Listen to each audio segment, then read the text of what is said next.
Welcome to another episode of Sport Matters. Remember, guys, Sport Matters is a podcast sports show with special focus on football, basketball, and boxing. So get ready to be entertained. Be sure to join the conversation on our socials. It's Sports Teams on Instagram and Facebook, and on YouTube it is Sport Matters. Make sure you click on the like button, turn on the post notifications, comment, share your thoughts, because we definitely need that as we dive into all topics with unbiased opinion. So where's the flight taking us to? The flight's taking off here and landing in England, of course. Speaking of England, and the first thing that comes to our mind is Eric Ten Hag and Manchester United. He is currently on his third season, the third year as the coach of Manchester United, and there's been a lot of question marks. Okay, but let me take you guys back real quick. In his first season, he finished third in the Premier League season with a Carabao Cup win and FA Cup finalist. In his second season, was abysmal. Finished eighth with negative goal difference, and then they found a way to win the FA Cup and defeating Manchester City, and he felt like, okay, there was something at the end of that terrible season. And now he's on his third season. There's a new ownership, the Sir Jim Ratcliffe with the Yunus. Bringing in amazing directors. Manchester United fans, or when you look at Manchester United, sometimes people say Manchester United, they are no longer a football club. They're the commercial side. But now Ratcliffe has come in. He's brought back the footballing culture with the director of football in Dan Ashworth. The CEO Omar Berada. There is the technical director in Jason Wilcox. They also have a director for recruitment in Christopher Fifiel. So Manchester United now, it feels like the new ownership, they've sorted out the footballing structure. Now the question mark is Eric Ten Hag, and the question is Eric Ten Hag the right man for the job? A good question, and that's a question that a lot of people would have divided opinions about. We could actually make a case, like you rightly said, in this first season it was really good. The second season, we had about 60 different injuries. We could not have a back four and all of that. Even the coach can actually say that was for last season, right? That was for last season, the second season, and people can say that. But he went on to win the FA Cup, and people would be like, okay, why did you kind of like save the best performance for the last? Do you actually choose the games where you turn up? You saw the game against Liverpool also last season. They turned up really well, but when they play other games, they seem to perform poorly and all of that. But for Eric Ten Hag, him being the man for the job, I think for me, it would be a case of giving him one more year this year to see how he fares, and hopefully they avoid injuries, so there won't be any form of talks of injuries and all of that. But the way they've started the season, if we're being honest, it's been a very, very disappointing. But one thing is clear that I want people to know is that Man United misses a lot of chances.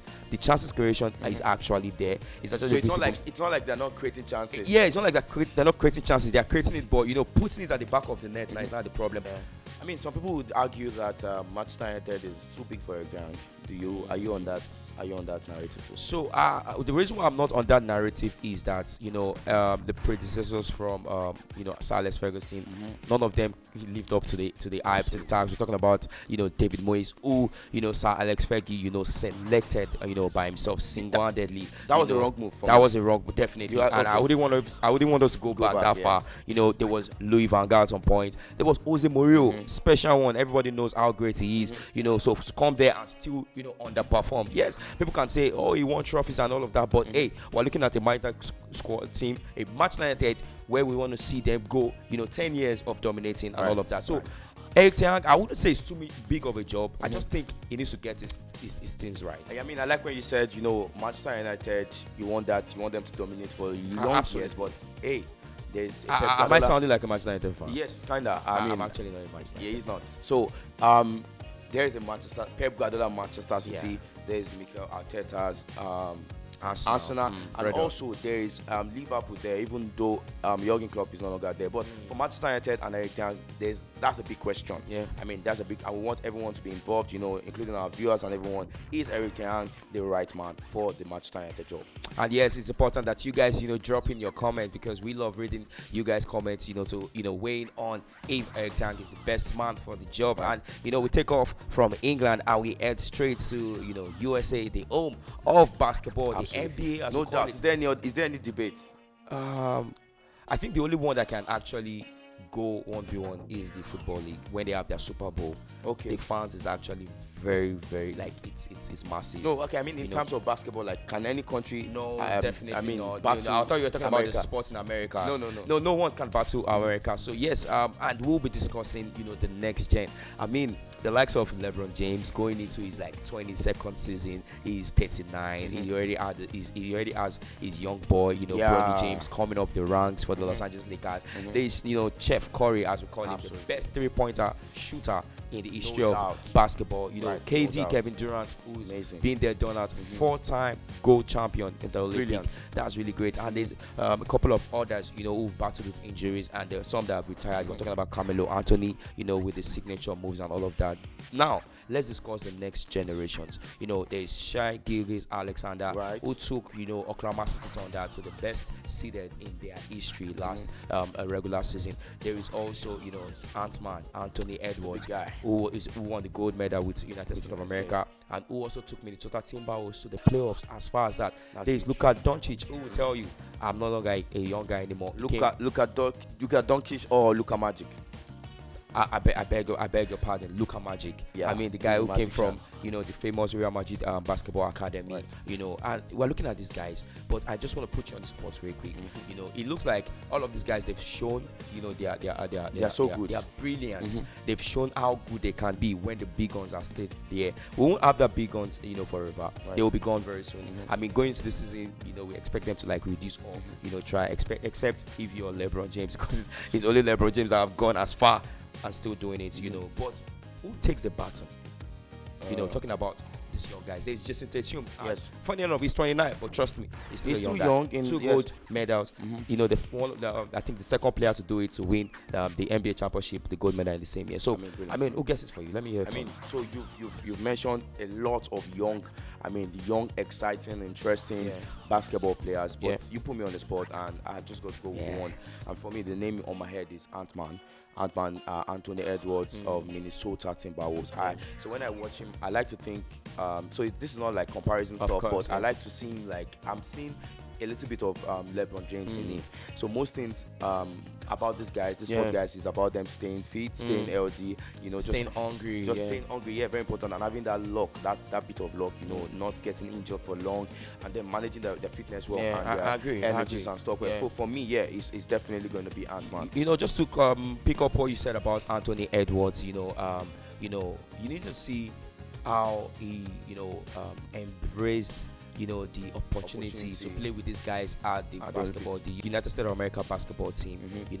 During the practice, he's always sitting close to his idol, Kevin Durant. Wow. Kevin Durant taking his shots, pull-up jumper, pass, moves. He's just seated looking.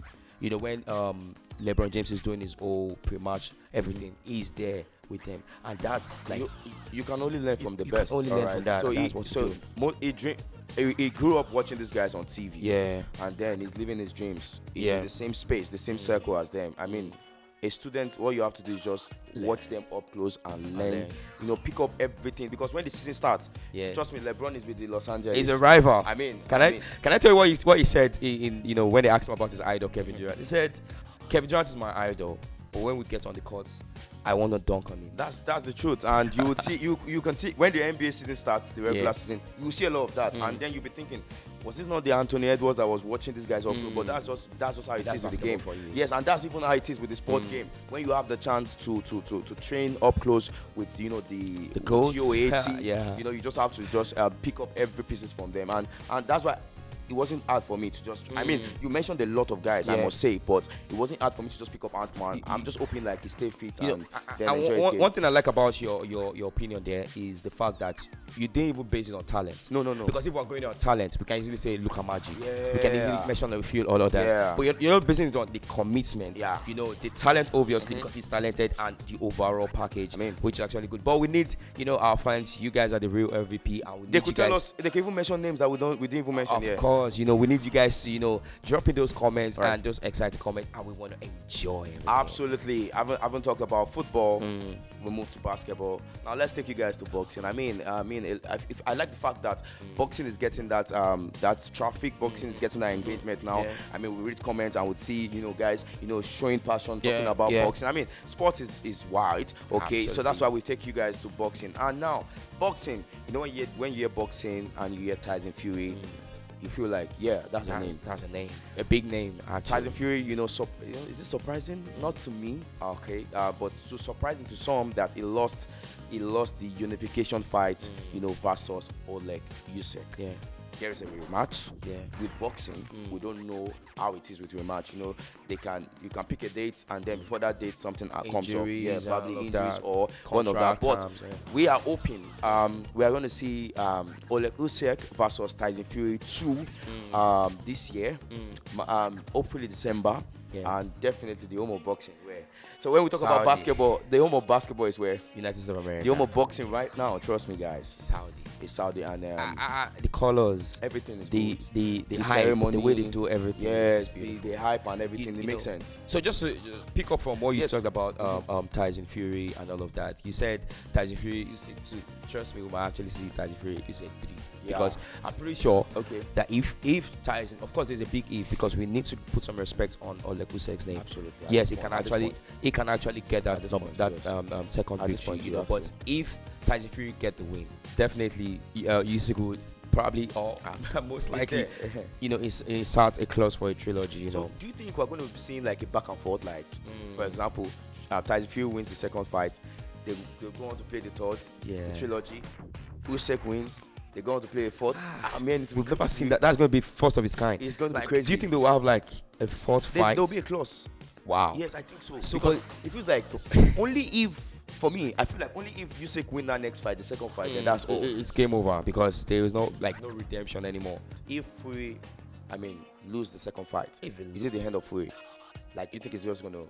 If it loses, it's actually not the end of Fury, but it's just the end of Fury for a while in the world heavyweight division. But yes, why? Because we see the likes of Anthony Joshua. For some time he just went up, and now he's back again. He's not even the only person is coming. It's coming up. The only person who is Deontay Wilder. You understand? Is gone. And we've seen so many in history how you can lose your belts, but you don't have to lose the person that you are. Yeah, because you can still regain it. Yeah, because the only thing, the last thing to lose is the person that you are, your passion. Once you lose your passion, then it's game over then. Anthony Joshua will tell you, I'm a 2-time world heavyweight champion. It means he has lost it, won it again, lost it, and now he's gone it for the 3rd time world heavyweight champion. There's a lot of and the beautiful thing there. Like, you don't win out before, it will remain. It's not a case of, okay, I win out 2 months or 3 months ago, I lost it today, then it will completely vanish from your history. It will still be there, and you will still get recognized as a former whatever. That's one thing I like about boxing. Absolutely.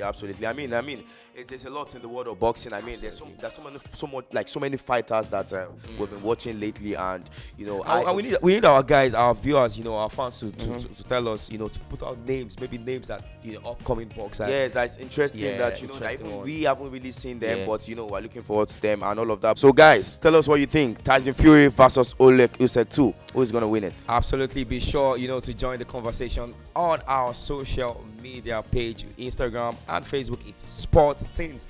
And on YouTube, it's Sports Matters. Make sure you comment, you like, drop whatever you want to drop, whether controversial, debatable, everything. Banter, that's part of it. It's part of the game now, drop it on our YouTube, and also please like, share, subscribe, and turn on post notification on our YouTube page. It's Sports Matters, and we'll be on your faces again, same time next time. Until we come your way again, stay safe.